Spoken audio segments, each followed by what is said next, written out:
Birada dara amigo sa agapod ko diri sa may San Jose banda. Boring magod sa balay. Medyo ulan pod. Nagibog lang kung anong init kayo diri. Tapos dito ulan. Mura mag dili parte sa dyan sa nilutaran eh.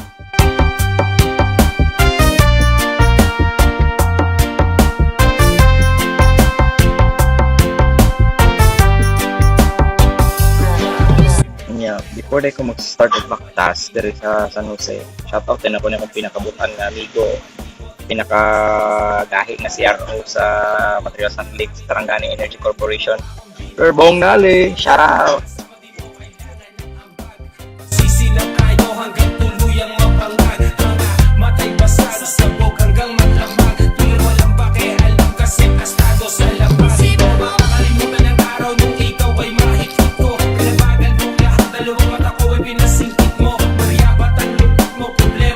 Iba jud kayo ang climate pa sa nakakasabukid banda eh. Nya taas pag yun. Bugnaw kayo. Fresh kayo sa feeling ba. Sobra ka bugnaw, gamos good ang camera. Mga na maglubog kayong recording.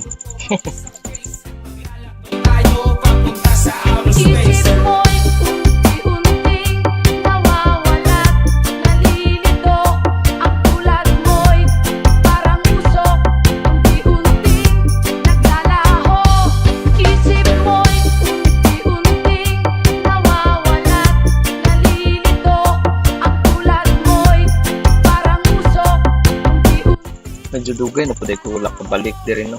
Marang last na ko na remember, last 2023 pa ko nakaagi diri ulit. Dati duha may kabuok. Asa na magod nadto sa Sir Erwin eh. Namiya man. Sir Erwin, asa na ka?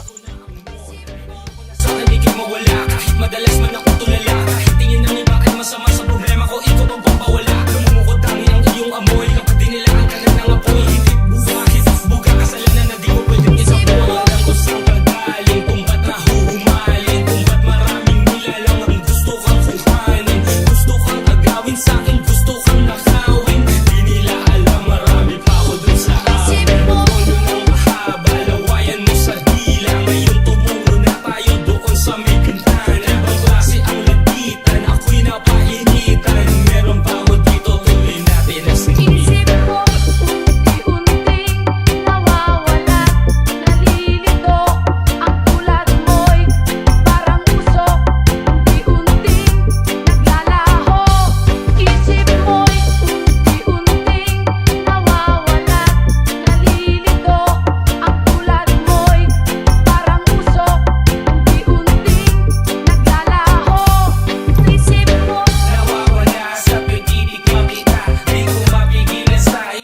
Bali mo rin napunong sa Kupiri banda, kaya mo rin di ka nakajukugan to sa landscape ba. Although, dili ni siya natural kay bukid manggod niya, natunga lang due to flooding sa tubig ba. Hindi rin mo ma-imagine kung sa ka-power ang tubig pag once na mag-flood, gubaon din niya iyang magian. Create video of sarili ng dalan. Mabukid man na, or maunsa, gubaon din na niya. Medyo ginubuto sa bayan mo lang ang kanin. Sundot ng sigarilyo pagkatapos mo kumain. Wow. Grabe ka massive.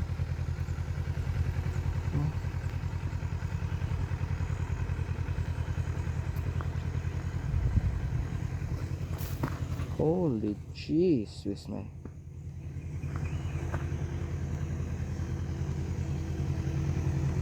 Uh-oh. What?